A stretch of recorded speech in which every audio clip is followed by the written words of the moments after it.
done. We thank you for allowing his blood to atone.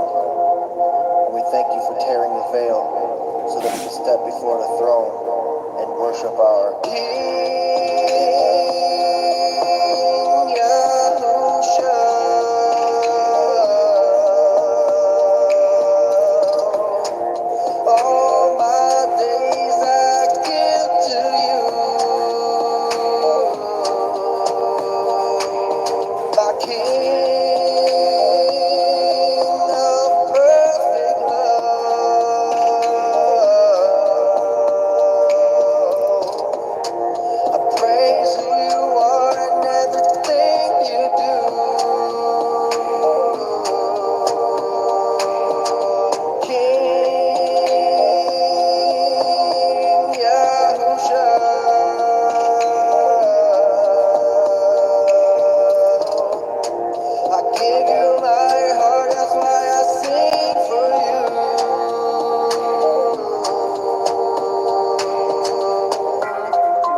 Father, we thank you for your Son, your only begotten, and may his selfless sacrifice be never forgotten.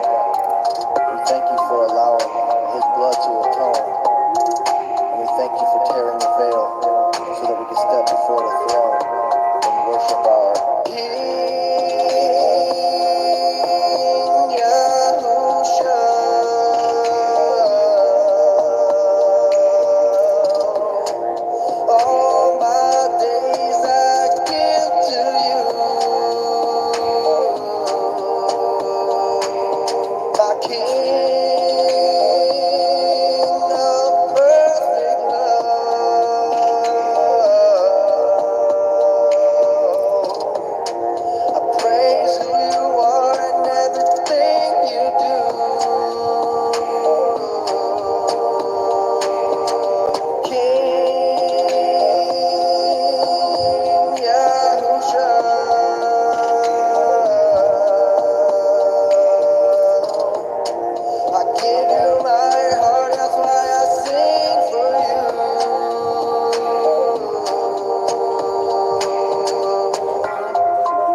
Father, we thank you for your painful loss. We thank you for giving him the keys of sin and death after he died on the cross. We thank you for allowing his blood to atone. And we thank you for tearing the veil so that we can step before the throne and worship our King.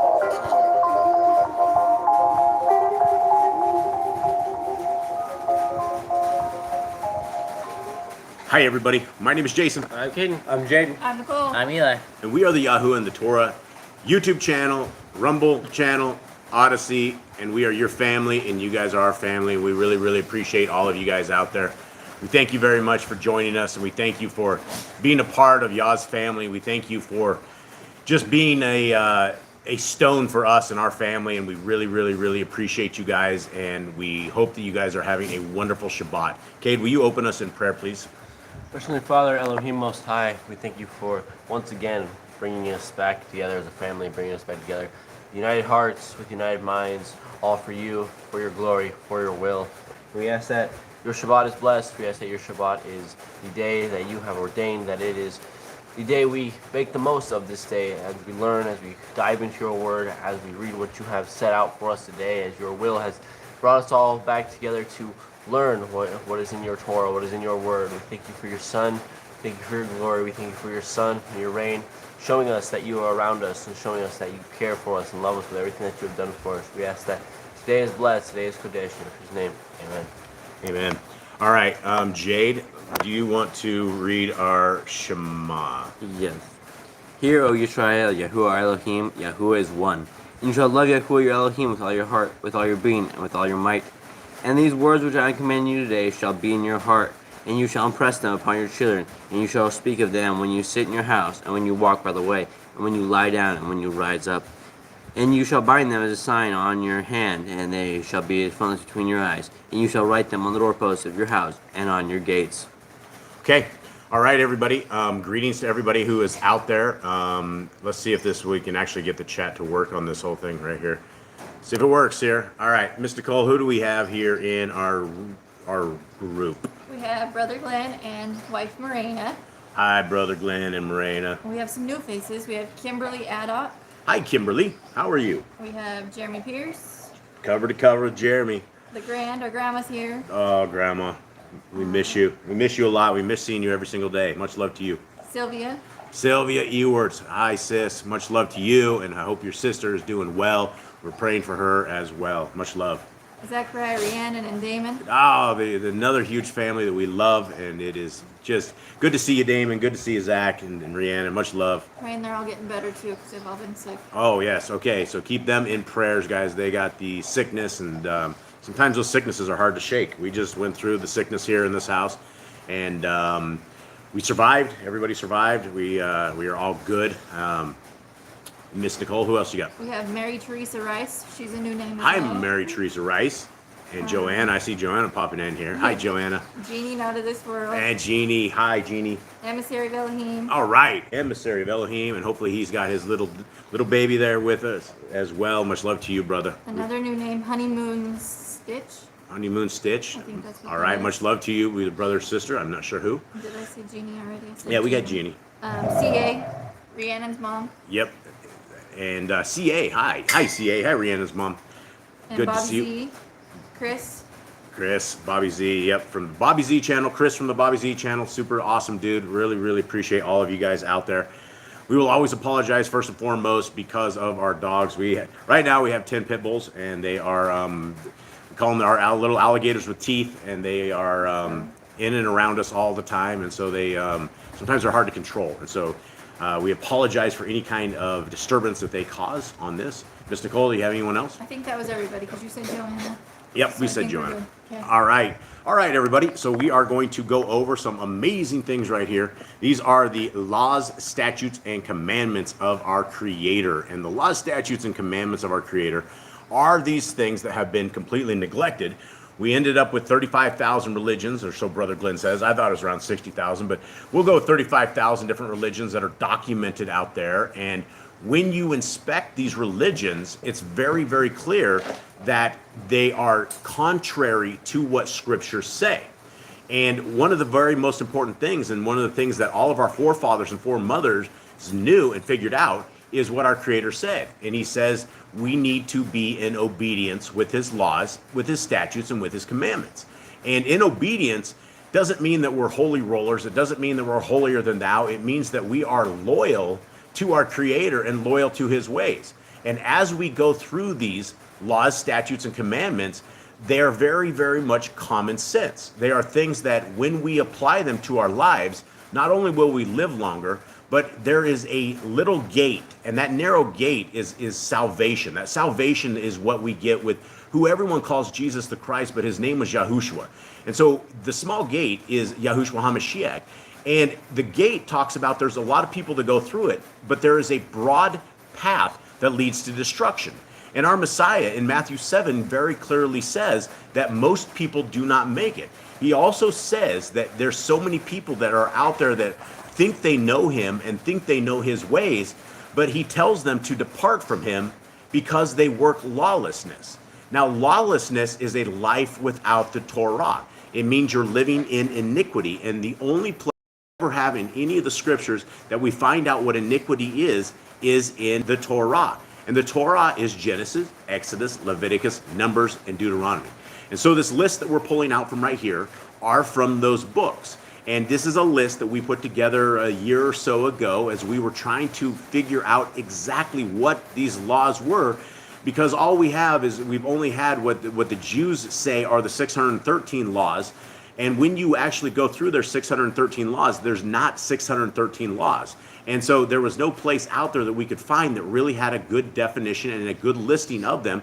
And so we put them out there. And so this is them, and these are this list. And much love to the Grand. I love seeing you guys out there. You guys are so family to us. You guys have held us up in so many tragic and tremendously bad places. And we hope that we are able to help lift you guys up. And if you guys have any prayer requests, there's an email at the bottom of the description of this, and you guys can send us an email, and we will fervently pray for you guys, as we hope that you guys will fervently pray for us. And so, guys, let us begin in this. And let us begin with the laws, statutes, and commandments. And if anybody out there has any questions at all, toss them in the chat. Let's discuss them. This is why we are here. We're here as a family, not just this family right here around this little table out in the middle of a jungle, but we are family with you guys that are sitting around a giant table that our Creator has provided, that we are able to discuss this and go over them. And so any new faces that are out there, anybody new that has any kind of questions or things don't make sense, let's discuss them and let's see if they apply to us or not. All right, commandment number 1 is be fruitful. Number 2, multiply. Replenish the earth. Subdue it. Have dominion over the fish, fowl, and every living creature. Okay, the herb bearing in every tree is for food. Man and woman should build their own families. Master sin. Every clean moving thing that lives shall have food for you. Do not eat the blood. Walk before me and be perfect. Guard Yahuwah's covenant, laws, statutes, and commandments. Okay, and I do like to stop and pause on this one, because if you guys could see this list right here, this is a huge list. This is the one and only commandment that has been reiterated over 53 times in scriptures. Some commandments are mentioned once or twice. This commandment is mentioned over and over and over. And so if we are striving for this kingdom, if we're striving for this world beyond this world, part of that is that we need to guard the covenant laws, statutes, and commands. And guarding them doesn't mean that we nail them to the cross and we don't know them and don't apply them to our lives.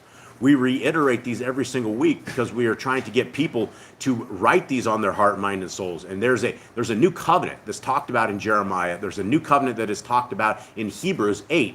And the part of the covenant is like a rental agreement.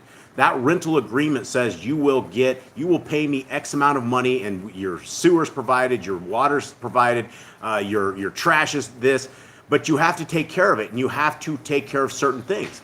This covenant is the same way with us. In Hebrews 8 and Jeremiah, it talks about the part of our Creator says, if you will write these laws, statutes, and commandments upon your heart, mind, and soul, I will be your Elohim. Basically, he's saying, I will be your God. I will be your leader. I will be the one who rides with you, who walks with you, who talks with you, who puts his arms around you and comforts you.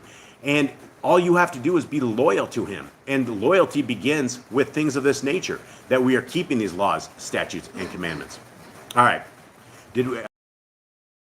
Honeymoon just said the whole of the inspired scripture, the whole meaning is it is one thing, brethren. It's not about the religion. It's about how to have a relationship with him. Yeah. Yahuwah. Absolutely. And brother, sis, that was absolutely right. And this is that we have these laws, statutes, and commandments, that when we are abiding in them, we are understanding the heart, mind, and soul of our Creator. We are seeing what He wants for us and how He wishes us to live. So absolutely, very, very good comment. Good to see that. All right, commandment 12: every male shall be circumcised at 8 days old. Teach your children the commands and guard the way of Yahuwah. Remember Yahuwah's name for all generations. Keep the Passover and the Pesach. Keep the feast of unleavened bread, matzah. There's one Torah for the stranger and the Hebrew. Okay, and I want to touch on this as well, because this is very much truth right here. When it says there's one Torah for the stranger and one for the Hebrew, when we have these 35,000 different religions, when you read them and what you read as far part of the church, when these churches say that we believe this, we believe that, and when you are going to a church on a Sunday and you're violating the Sabbath day, which is really a holy day. This is a day that marks the people of our Creator. And there's one way that we are able to see if we are our Creators is by being loyal to Him. And so when there's one Torah for the stranger and one for the Hebrew, it doesn't matter what race, what creed, where you're at in the world. If you want to be a child of the Most High, we all fall under the exact same sets of rules and regulations, and our Creator is going to extract us one day. There's going to be a second Exodus, and all of us, Yah willing, I don't know if it's our lifetime or not, but one day we're going to get to meet each other, and it may be on that road out of wherever we are at that we are called out of this place, because there will not be any flesh left unless Messiah comes soon. And so that is why that we are always talking to people about this Torah, about this the greatest things that we've ever found in our lives. Okay, sanctify all firstborn to Yahuwah. And there are no mighty ones before Yahuwah. You shall not make graven images. You do not bring Yahuwah's name to naught. Keep the Shabbat.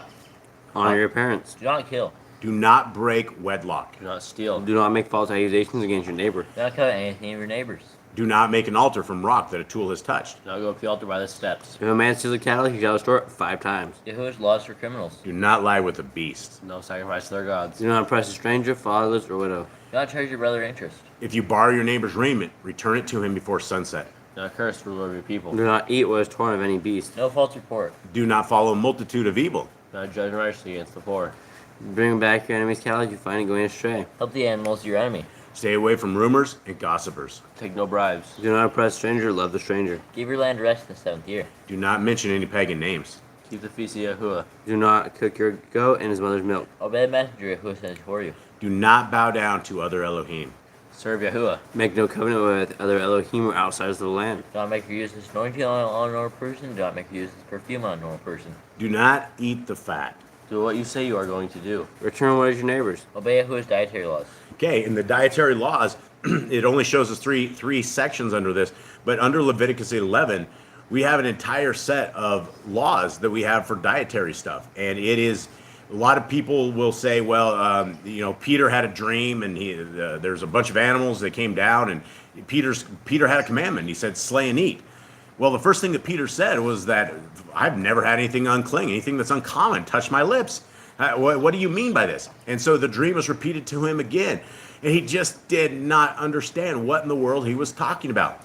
And then all of a sudden, there comes a knock on the door.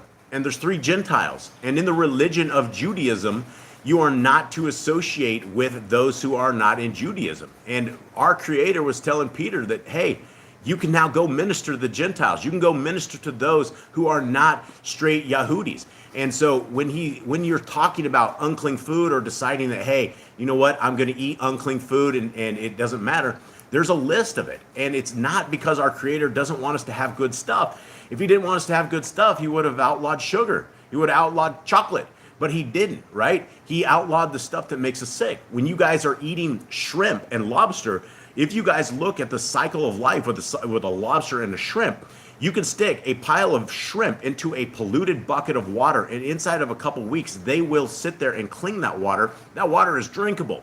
And you will pus pockets of shrimp that are all breaded and they taste really good. You dip it in some little, you are eating hormones and you're eating things that these things have cleaned. The same goes for things like lobster. When I was a kid, I had a fish tank and I had these little crab things in there that are in the unclean food list. Every time a fish would die, and it would go around and it would grab this nasty old fish that the fish had been there for a long time, and it would sit there and mow on it. It would just completely eat it. And then that's the same thing we're eating. Same thing goes for swine. If you guys are eating these things, they are not good for your body. And so it's not that our Creator doesn't want us to have good things, it's that he wants us to be safe. And there's so many people that get very, very sick when they eat swine and they eat the unclean foods, but yet it's part of a mainstream diet nearly everywhere across the world. And so that's what we're talking about with the dietary laws. All right, women's time of separation. There's laws, regulations for all of that. Obey Yahuwah's hygiene laws. Do keep the Day of Atonement, Yom Kippurim. Do not cover the nakedness of your family. All right, hold on. We got Jeannie who says things are buffering. Let's see. Let's just give it a second here as we talk about this.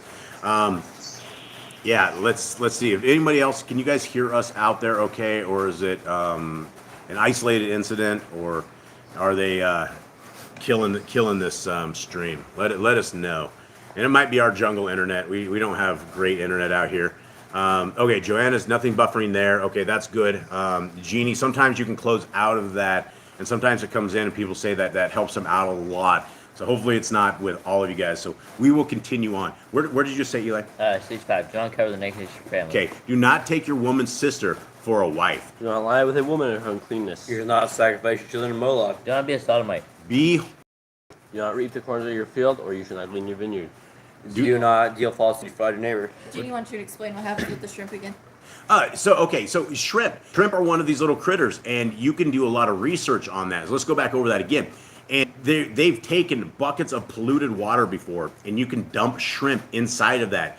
The shrimp will go around and they will clean this stuff up. They are bottom dwellers, bottom feeders. Our Creator is such an amazing Creator that he created things like the shrimp, like the lobster. They go around eating the dead things and the things that have been dead for a very long time. And going back to the little crab I used to have when I was a kid, I wasn't great at taking care of my fish, and so sometimes they would die, and sometimes I would kind of leave them there for too long, and then oh, it's happening again. I don't know what's going on, Junie, but they would leave them. I would leave it there, and these things would like turn white and really nasty. And the crab would go around, and they would find this thing, and I would watch him grab the hold of the nasty fish and chew it up and clean it. So yeah, they're garbage disposals. Yeah, and that is the thing. Okay, Jeannie, that's good. You can hear that now, and hopefully you got that. But yeah, it is our Creator is amazing, right? Not only does he create the most amazing environment that we can possibly see with the sun that rises and the moon that sits in the sky and human bodies that are just amazing, you're right? We live in an environment where things of like, arm hair, we have bugs and critters and things of that nature that will crawl on you, and the hair on your arms and the hair on your legs are little sensory things that tell you that you're about to get bit, that something's on you. Everything that we have has been figured out. Think about our ears, right? Our ears are, instead of little tiny holes on the side of our head, we have these little funnels that we're able to hear, and these sound waves that go from one side of the world to the other, we're able to pick this stuff up. Our Creator is just so good at what he does. I don't know if he did it all in one try. I don't know if he has a lab up in the Shamayim that he's been working on this stuff for billions of years. But I do know that the end result of everything that we have, from the air that we breathe all the way to the eyes and vision that we see, is absolutely perfect. All right, 72. Do not deal falsely or defraud your neighbor.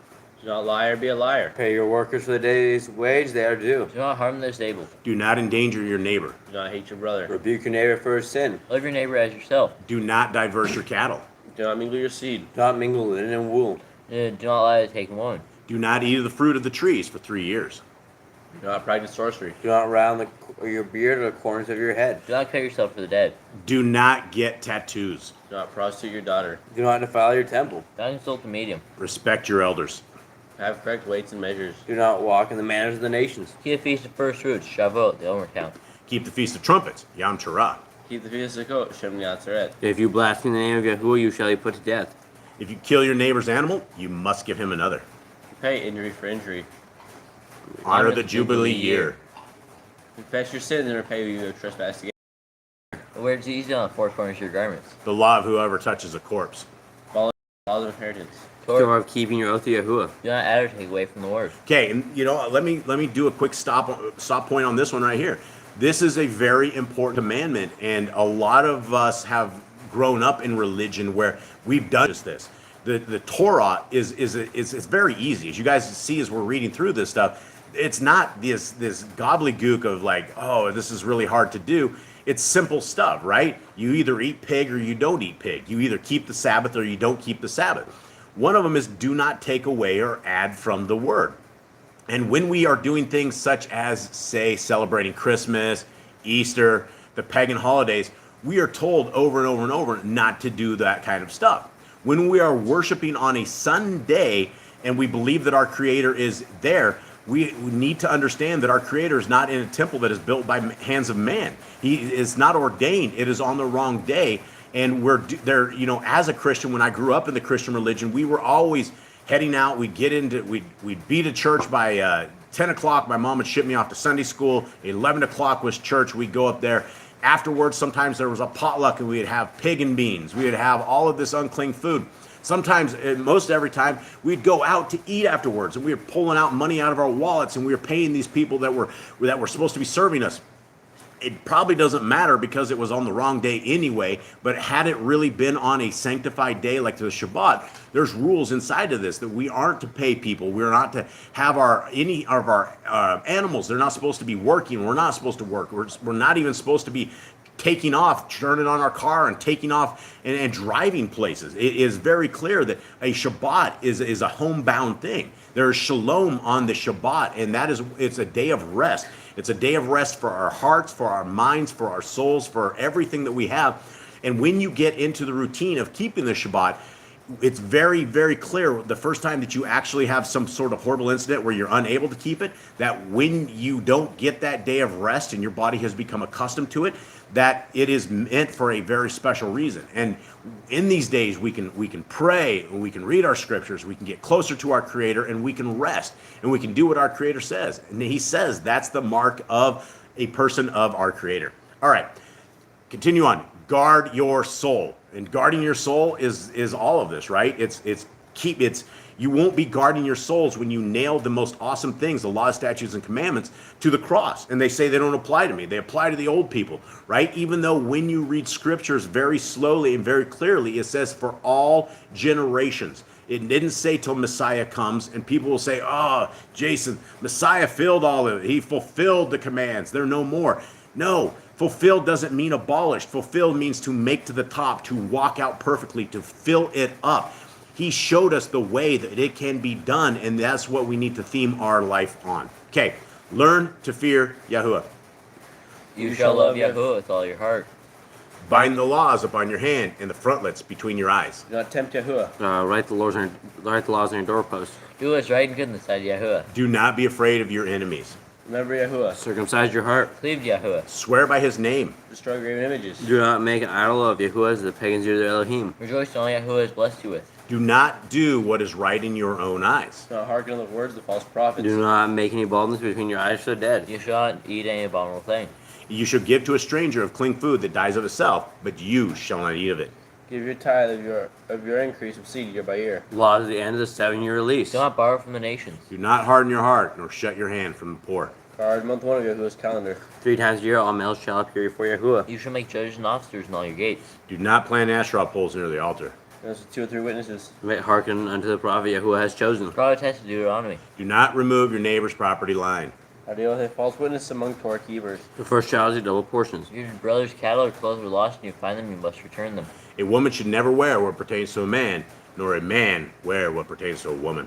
If you find a bird's nest with the mother and the babies or eggs, take the babies, but not the mother. If you build a new house with a flat roof that they lived on, you must put a land around it. Do not be a prostitute. Do not use dirty money. The law of divorce. Do not take a person's millstone for pledge. If you lend to your brother and do not enter his house to get your payment, he must bring it to you. Return his clothing before sunset if that was the pledge. Do not oppress a hired servant that is poor and needy.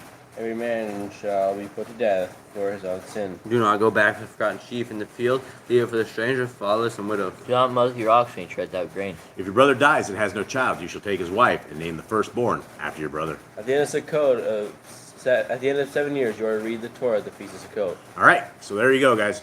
Around 157 commandments that we have with this, and they are, I mean, if anyone thinks that they are too hard to keep, that's something we should definitely pop in there, and that is, into the chat. These are things that we talk about all the time, and as we are, we're not exactly a large channel, but we end up getting a lot of people who are in a lot of mixed religions out there. And the very first thing they will always tell us is the laws of our Creator are gone. They don't apply to us anymore, and we don't need to keep them, and you're free from them. And if you think that you're free from them, that is a tragic mistake, because you're free. I mean, if you're free from them, do you want to drink the blood? Do you want to look at your kids naked? Do you want to commit adultery? I mean, what exactly are you freeing them from? And then they will say, well, Jason, there's only 10 moral laws. And, the 4th commandment is keep the Shabbat. So right out of the gate, you're down to a 90% if you only think that you have 10. And, when you read things of like the Shema, where you love our Creator with all your heart, with all your mind, with all your soul, that's not taking the laws of our Creator and dumping them in the trash. That's not doing anything of the sort. That is where we are called to keep them through everything. And we need to make them part of our lives, and we need to enforce them with our kids, go over them, and just make them everything with it. And when we do this, then we have this little litmus test. And anything that goes outside of this litmus test, when you run into these trials and tribulations where the devil is going to try to get you, you will know how we are to respond and how to react. What do you got, Mr. Cole? Emissary said, and I don't know who this person is, but he says, gotta love G. Stevens for some of these quotables. It's not a burden when you want to keep it. Yeah, it's absolutely not a burden when you want to keep it, for sure. All right. Yeah, absolutely. Yeah, and very, very cool to see you. Honeymoon. Was it honeymoon? Honeymoon Stitch, I think, is. Honeymoon Stitch, yeah. I think. Okay, all right, guys. Let us get into this, and we will. To read this, we have to turn this chat off here, which I really hate to do because I don't know if we can get it back on because YouTube is really funny these days. But what we have here, and so Mr. Cole will give us what's going on in here. Chat, keep it up, keep talking. Mr. Cole will interrupt us if there's anything. It's not even interrupting us. She will let us know if anyone has anything interesting to say, and we value what you guys have to say, absolutely. And this is the power of the cool internet and the power of the technology in this world, that we can all really sit as a big family and discuss this stuff. All right, so we are finishing up in Genesis, and we only have 2 chapters left, Genesis 50. And Genesis goes up to Genesis 50. We're in 48 today. And so we are in Bereshith, which is Genesis, beginnings. And it begins in the bottom scriptures is the scriptures of Yah. It's the ex-Hallelujah scriptures, but it is the new scriptures that will be out, very produced, Yah willing, very, very soon. And what's really super cool is there is an Android app that is being made right now that will have all of these books in it. It will have the entire 66 books of the Hallelujah Scriptures, and will also have another 27 of them. And for those who do not know, my family and I have been working on this now for what feels like forever, but we are down to about 27 of the extracurricular books. We're almost out of the Hallelujah Scriptures. We've read some of these books over 5 times in a row. We're getting every jot, every tittle, and we're bringing this back, and it has the restored name of Yahuwah, Yahushua, and it takes a lot of the pagan stuff out of it. And so the Android app will be absolutely free. You will not actually, there's no way to actually donate to Boss Clan. You can't, we don't take donations around here. We're not priests. We're not holy people. We're simply your family that are sitting out there. And so when this application is out, it's going to look just like the Sefer app. And which I don't know if anybody's used the Sefer app, but it's a bad translation. Unfortunately, he went crazy on it and had overzealous translators, is what he says to us. But we used to read from it all the time, and it got so bad where he replaced Yahuwah and Yahushua, and people were so confused with it, we just decided we better do our own. And so we hope within inside of 45 days there will be that Android app that will be out there, and it will be really, really amazing. And we can't wait for that. And so much love to those who are helping us with that and bringing that to life. Okay, here we go. Bereshith 48. After these events, it came to be that it was said to Joseph, "See, your father is sick." And he took with him his 2 sons, Manasseh and Ephraim. And Jacob was told, "See, your son Joseph is coming to you." And Yisrael strengthened himself and sat up on the bed. And Jacob said to Joseph, "El Shaddai appeared to me at Luz, in the land of Canaan, and barak me, and said to me, See, I am making you bear fruit, and shall increase you, and make you an assembly of peoples, and give this land to your seed after you as an everlasting possession. And now your 2 sons, Ephraim and Manasseh, who were born to you in the land of Mitzrayim, before I came to you in Mitzrayim, are mine. As Reuben and Shimon, they are mine. Your offspring, whom you shall bring forth after them, are yours, and let them be called by the name of their brothers in their inheritance." Okay, now, why, gentlemen, why did he do this? Why did he just take his kids that literally weren't his direct kids, but they were from his son, and why did he make them his own direct descendants of this? I think maybe he knew the future of like how Ephraim was going to rule Israel. Why did Reuben get cursed essentially? Because he did evil with his father's wife, so he got cursed. He lost the priesthood, he lost the kingship, and he also lost the inheritance. Yeah, the inheritance. Yeah, and so he, you can read in the Testament of Reuben how distraught he was over what he did, but he leads it up to drinking alcohol and to letting Hasatan tempt him. And once he did what he did, you can't undo the kind of vile act that it was, especially lying with your father's wife. It was a very, very bad thing. All right, 7. And I, when I came from Padam, Rachel died beside me in the land of Canaan on the way, when there was but a little distance to go to Ephrath. And I buried her there on the way to Ephrath, that is Bethlehem. Okay, now we're heading up to the top, and this will be, we'll only have 2 more weeks of this. Sorry, guys. We'll only have 2 more weeks of the Targums, and we've decided as we've gone through the Targums that there was just a few too many bones that we have to explain out of this. It is a very interesting read, but there's a lot of people that are new to this that there's some things in here, and so if there's something funny in here, we will definitely go over it. But you do get some Very interesting things. I got to give that. So we're at the Targums at the top. And after these things, it was told Joseph, behold, thy father is lying ill. And he took his 2 sons with him, Manasseh and Ephraim. And it was announced to Jacob, saying, behold, thy son Joseph hath come to thee. And Israel strengthened himself and sat upon the bed. And Jacob said to Joseph, El Shaddai revealed himself to me at Luz, in the land of Canaan, and blessed me.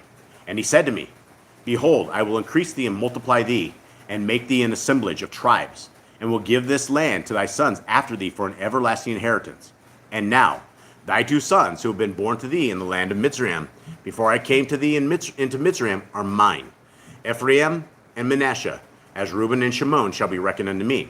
And thy children, whom thou mayest beget after them, shall be thine. By the name of their brethren shall they be called in their inheritance. And I beseech thee to bury me with my fathers. Rachel died by me suddenly in the land of Canaan, while there was yet much ground to come to Ephrath. Nor could I carry her to bury her in the double cave. But I buried her there, in the way of Ephrath, which is Bethlehem. Okay, now we're heading back down to the scriptures of Yah down here. Verse 8. And Yisrael saw Joseph's sons, and he said, who are these? And Joseph said to his father, they are my sons, whom Elohim has given me in this place.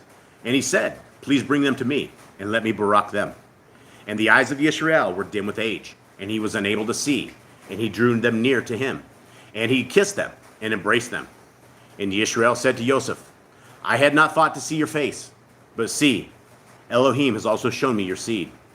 So Joseph brought them from between his knees, and he bowed down with his face to the earth. And Joseph took them both, and Ephraim with his right hand toward Yisrael's left hand, and Manasseh with his left hand toward Yisrael's right hand, and he brought them near him. And Yisrael stretched out his right hand and laid it on Ephraim's head, who was the younger, and his left hand on Manasseh's head, consciously directing his hands, for Manasseh was the firstborn. And he barak Joseph, and said, the Elohim before whom my fathers Abraham and Yitzchak walked, the Elohim who has fed me all my life long to this day, the messenger who has redeemed me from all evil, barak these youths, and let my name be called upon them, and the name of my fathers Abraham and Yitzchak, and let them increase to a multitude in the midst of the earth. The Grand wants to know what happened to the other brother's bones. I don't know. I do not know. It was interesting, though, here that I found in the Targums that he said he was unable to carry the bones with him, which is very interesting. So I don't know, LeGrand. Maybe Brother Glenn knows. I haven't read. It might still be in Egypt. Yeah, it might still be in Egypt. All right. Oh no, it's strange that he would bless the younger than the older. But I think it has to do with something about him getting the blessing and instead of Esau's. Well, what we read as we read through scriptures, as you go through them, when it talks about all the tribes, when it talks about Ephraim and Manasseh, they become a people just like all of the rest of the sons of Jacob. So where he basically is almost like 13 tribes at this point. We lose a tribe. I think Dan. Dan doesn't return. Dan's one of the tribes that doesn't make it back. Okay, Dan's gone. Benjamin almost got left behind as well. They almost got annihilated. Savages. Yeah, the savages. All right, let's continue on into this. Brother Glenn says he'll research it. All right, thanks, Brother Glenn. But emissary of Elohim says Yahuwah can gather the dry bones wherever they may be at rest. Yeah, and we have Ezekiel. He talks about the dry bones. He talks about the valley that when the second Exodus comes, when the resurrection is here, it's going to be amazing, right? Our Creator can do anything, and all we see is what we see right now.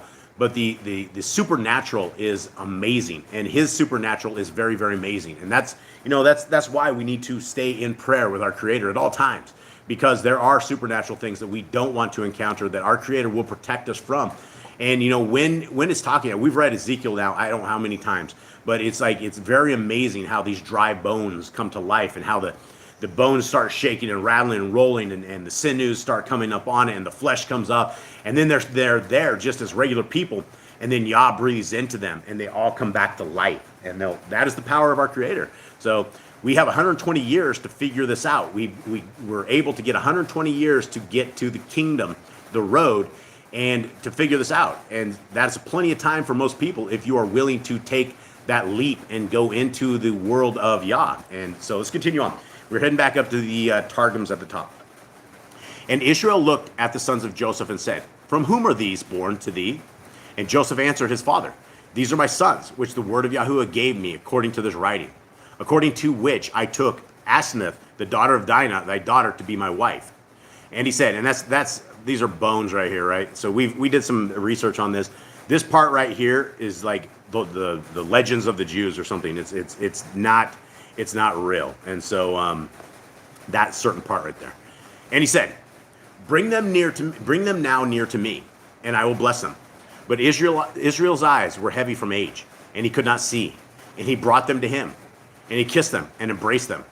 And Israel said to Joseph, to see thy face I had not reckoned, but behold, Yahuwah hath also showed me thy sons. And Joseph brought them out from between his knees and worshipped on his face upon the ground. And Joseph took both of them, Ephraim on his right side, which was Yisrael's left, and Manasseh on his left side, which was Israel's right, and brought them to him. And Israel stretched out his right hand and laid it upon the head of Ephraim, though he was the younger, and his left hand upon the head of Manasseh, altering his hands, for Manasseh was the firstborn. And this other version of it says he altered his hands, which that just is kind of a non-helpful thing. Okay, and he blessed Joseph and said, Yahuwah before whom my fathers Abraham and Ishak did serve, Yahuwah hath fed me since I had been unto this day. Be pleased that the angel whom thou didst ordain for me, to redeem me from all evil, may bless the children, and let my name be called upon them, and the names of my fathers, Abraham and Ishak, multiplying or multiplied in the sea, so may the children of Joseph be abundantly in the midst of the earth. Okay. The grand says she lost us. Uh-oh. Anyone else? Are we there? We shall give it a quick second here, see if anyone's catching up, and also see if the chat works again. Oh, it does work. Yay. Okay. Yes, absolutely.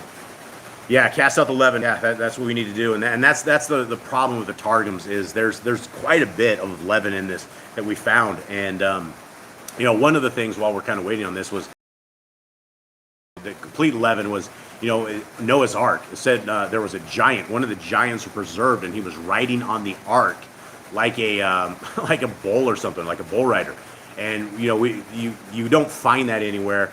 And I don't think our Creator preserved the giants for the end. And so you will only hear that stuff in the Targums, which is, again, when we reach into Exodus, we're not going to go with the Targums. We're going to find another good translation, and then we'll have two different translations we'll read from it. But we got to make sure the Scripture is Scripture, and we can't add stuff to it, or it's super confusing.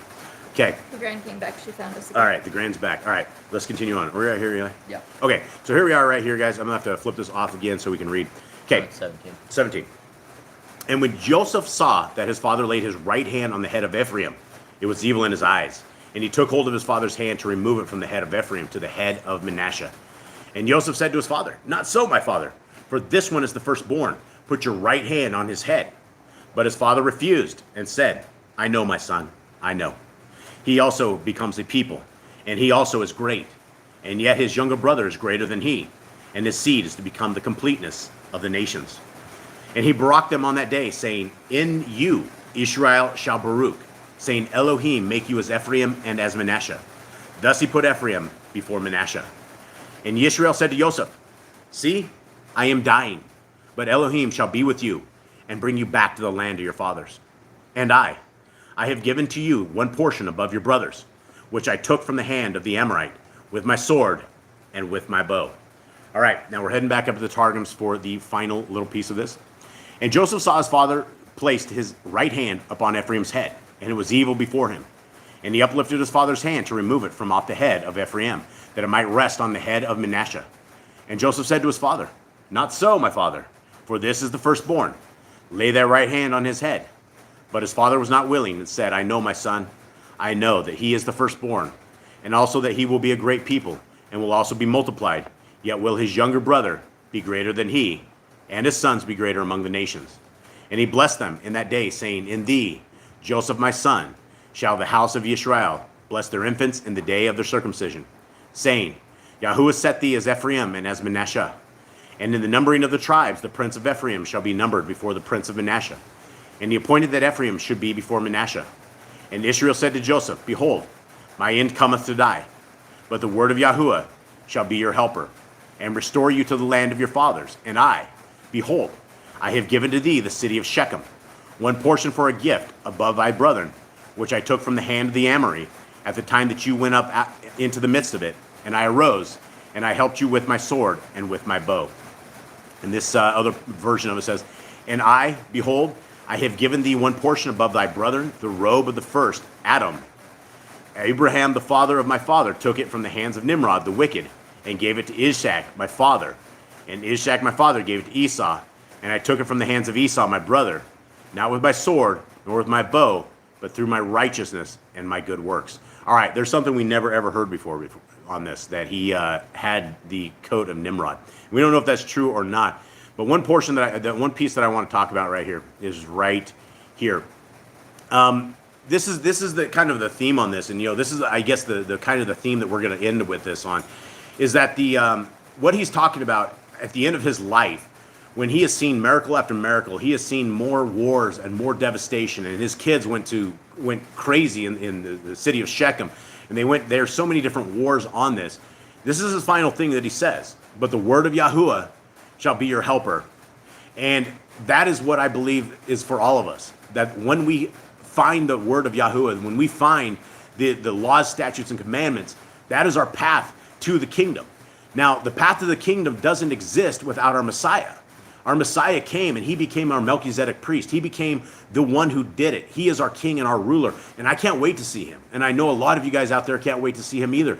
And this is who's going to be the one who is leading the second Exodus. He's the one that's going to rid us and throw Satan in the pit. He's going to do all of this stuff. He is the one. And guys, it is by his blood, by his sacrifice, by his ways that he was able to show us what real patience was, what real love was, about loving our neighbors. As he's being slaughtered on that tree, he doesn't say, go off on these people. He says, Father, forgive them, for they know not what they do.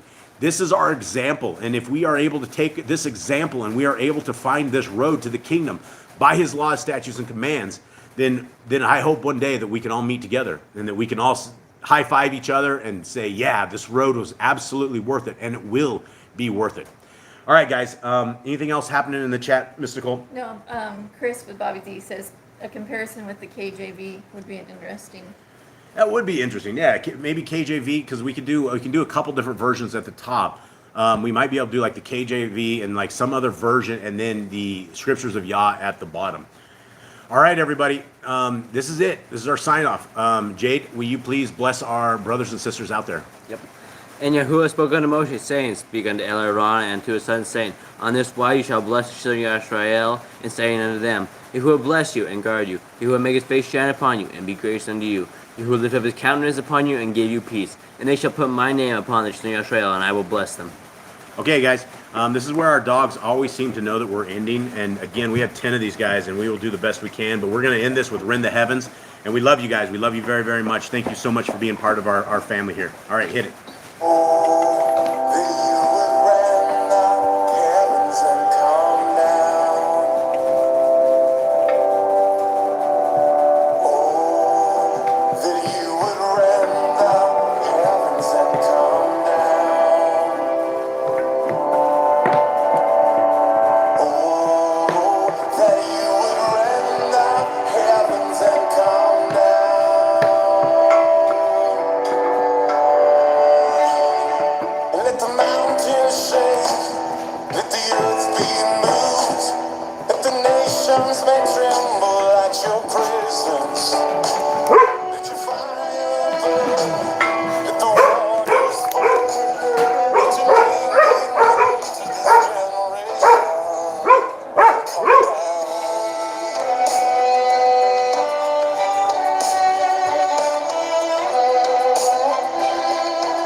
All right, family, may Yahuwah bless you and keep you. May his light forever shine upon you. May you find the love of the Torah. May you find grace in this. And may you guys all find the kingdom. And may we all give each other big hugs one day. Much love to you guys all. Have a wonderful day. Shabbat shalom.